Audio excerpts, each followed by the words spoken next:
ಚಿತ್ರದುರ್ಗ ಮೂಲದ ರೇಣುಕಾಸ್ವಾಮಿ ಕೊಲೆ ಪ್ರಕರಣದಲ್ಲಿ ಬರೋಬ್ಬರಿ 131 ದಿನಗಳ ಕಾಲ ಪರಪ್ಪನ ಅಗ್ರಹಾರ ಮತ್ತು ಬಳ್ಳಾರಿ ಸೆಂಟ್ರಲ್ ಜೈಲ್ ಅಂತ ಹೇಳಿ ದಿನದೂಡಿದ್ದ ನಟ ದರ್ಶನ್ ಅಕ್ಟೋಬರ್ 30ರಂದು ಮಧ್ಯಂತರ ಜಾಮೀನಿನ ಮೇರೆಗೆ ಹೊರಬಂದಿದ್ರು. ಅನಾರೋಗ್ಯದ ಹಿನ್ನೆಲೆಯಲ್ಲಿ ಹೈಕೋರ್ಟ್ ದರ್ಶನ್ರಿಗೆ ಬೆನ್ನು ನೋವಿನ ಚಿಕಿತ್ಸೆಗೋಸ್ಕರ 6 ವಾರಗಳ ಮಧ್ಯಂತರ ಜಾಮೀನನ್ನ ಮಂಜೂರು ಮಾಡಿತ್ತು. ಸದ್ಯಕ್ಕೆ ದರ್ಶನ್ ಬಿಜಿಎಸ್ ಆಸ್ಪತ್ರೆಯಲ್ಲಿ ಇದ್ದು ಚಿಕಿತ್ಸೆಯನ್ನ ಪಡೆದಿದ್ದಾರೆ. ಸುಮಾರು 20ಕ್ಕೂ ಅಧಿಕ ದಿನಗಳಾಗಿದ್ದು, ಆದರೆ ಇದುವರೆಗೂ ನಟ ದರ್ಶನ್ ಶಸ್ತ್ರಚಿಕಿತ್ಸೆಗೆ ಒಳಗಾಗಿಲ್ಲ, ಅಂದರೆ ಸರ್ಜರಿಯನ್ನ ಮಾಡಿಸಿಕೊಂಡಿಲ್ಲ. ಇದು ಇದೀಗ ಸಾಕಷ್ಟು ಅನುಮಾನಗಳಿಗೆ ಎಡೆ ಮಾಡಿಕೊಟ್ಟಿದ್ದು, ನಟ ದರ್ಶನ್ ಮತ್ತೆ ಜೈಲಿಗೆ ಹೋಗಬೇಕಾದಂತಹ ಪರಿಸ್ಥಿತಿಯಿಂದ ಬಚಾವ್ ಆಗೋದಕ್ಕೆ ಈ ರೀತಿ ಸರ್ಜರಿ ಮಾಡಿಸಿಕೊಳ್ಳದೆ ಆಟ ಆಡ್ತಿದ್ದಾರೆ ಅನ್ನೋ ಮಾತುಗಳು ಕೂಡ ಕೇಳಿಬರ್ತಾ ಇದೆ. ಈ ನಡುವೆ ದರ್ಶನ್ಗೆ ಬಿಗ್ ಶಾಕ್ ಅನ್ನ ಕೊಡುವುದಕ್ಕೆ ಪೊಲೀಸ್ ಇಲಾಖೆಯೂ ಕೂಡ ಮುಂದಾಗಿದೆ. ಅದೇನಪ್ಪಾ ಅಂದ್ರೆ, ರೇಣುಕಾಸ್ವಾಮಿ ಕೊಲೆ ಪ್ರಕರಣದ A2 ಆರೋಪಿಯಾಗಿರುವಂತಹ ನಟ ದರ್ಶನ್ಗೆ ಜಾಮೀನು ಸಿಕ್ಕಿದೆ. ಆದರೆ ಇದನ್ನ ಸರ್ಕಾರಿ ಪರ ವಕೀಲರು ವಿರೋಧ ಮಾಡಿದ್ದು, ಸುಪ್ರೀಂ ಕೋರ್ಟ್ಗೆ ಮೇಲ್ಮನವಿಯನ್ನ ಸಲ್ಲಿಕೆ ಮಾಡುವುದಕ್ಕೆ ಪೊಲೀಸರು ಮುಂದಾಗಿದ್ದಾರೆ. ಈಗಾಗಲೇ ಸುಪ್ರೀಂ ಕೋರ್ಟ್ಗೆ ಸಲ್ಲಿಸಲಿರುವ ಕಡತವನ್ನ ಪೊಲೀಸರು ಗೃಹ ಇಲಾಖೆಗೆ ನೀಡಿದ್ದಾರೆ.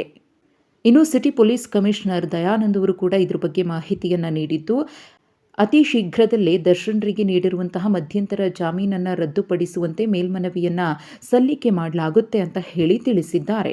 ಹಾಗೆಯೇ ಪೊಲೀಸರ ಪ್ರಸ್ತಾವನೆಗೆ ರಾಜ್ಯ ಗೃಹ ಇಲಾಖೆಯೂ ಕೂಡ ಸಮ್ಮತಿಯನ್ನ ಸೂಚಿಸಿದೆ. ಪೊಲೀಸರ ಈ ನಿರ್ಧಾರದಿಂದ ದರ್ಶನ್ಗೆ ಮತ್ತಷ್ಟು ಸಂಕಷ್ಟ ಮುಂದಿನ ದಿನಗಳಲ್ಲಿ ಎದುರಾಗುವ ಎಲ್ಲಾ ಸಾಧ್ಯತೆಯೂ ಕೂಡ ಇದೆ.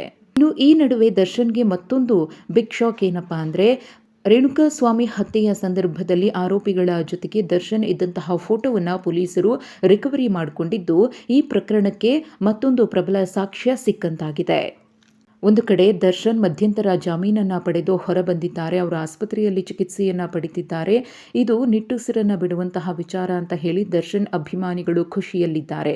ಹಾಗೆಯೇ ಪೊಲೀಸರು ಸುಪ್ರೀಂ ಕೋರ್ಟ್ಗೆ ಮೇಲ್ಮನವಿಯನ್ನು ಸಲ್ಲಿಕೆ ಮಾಡೋದಕ್ಕೆ ತೆಗೆದುಕೊಂಡಿರುವ ನಿರ್ಧಾರ ಅಭಿಮಾನಿಗಳಲ್ಲಿ ಆತಂಕವನ್ನು ಹೆಚ್ಚು ಮಾಡಿದೆ. ಈ ಎಲ್ಲ ಬೆಳವಣಿಗೆಗಳ ಮಧ್ಯೆ ದರ್ಶನ್ ಅಭಿಮಾನಿಗಳು ಖುಷಿಯಾಗುವಂತಹ ಮತ್ತೊಂದು ವಿಚಾರ ಏನಪ್ಪಾ ಅಂದರೆ, ಈಗಾಗಲೇ ದರ್ಶನ್ರ ಕೆಲ ಸಿನಿಮಾಗಳು ರಿಲೀಸ್ ಆಗಿ ಒಳ್ಳೆ ರೆಸ್ಪಾನ್ಸ್ ಅನ್ನ ಪಡೆದುಕೊಂಡಿವೆ. ಕರಿಯ ಶಾಸ್ತ್ರಿ, ನವಗ್ರಹ ಚಿತ್ರಗಳು ಮರುಬಿಡುಗಡೆಯಾಗಿದ್ವು. ಇದೀಗ ದರ್ಶನ್ರ ಮತ್ತೊಂದು ಸಿನಿಮಾ ರಿಲೀಸ್ ಆಗೋದಕ್ಕೆ ರೆಡಿಯಾಗಿದೆ.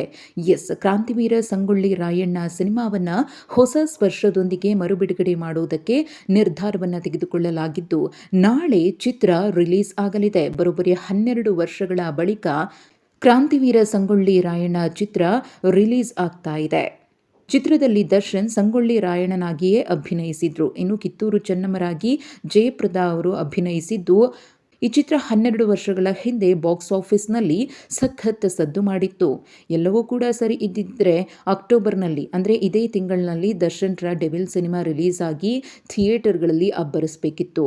ಆದರೆ ದರ್ಶನ್ ಅಂಡ್ ಗ್ಯಾಂಗ್ ಮಾಡಿದ ಎಡವಟ್ಟಿನಿಂದಾಗಿ ಇದೀಗ ಅವರ ಹಳೆ ಸಿನಿಮಾಗಳನ್ನೇ ಅವರ ಅಭಿಮಾನಿಗಳು ಕಣ್ತುಂಬಿಕೊಳ್ಬೇಕಾದಂತಹ ಸ್ಥಿತಿ ಬಂದೊದಗಿದೆ.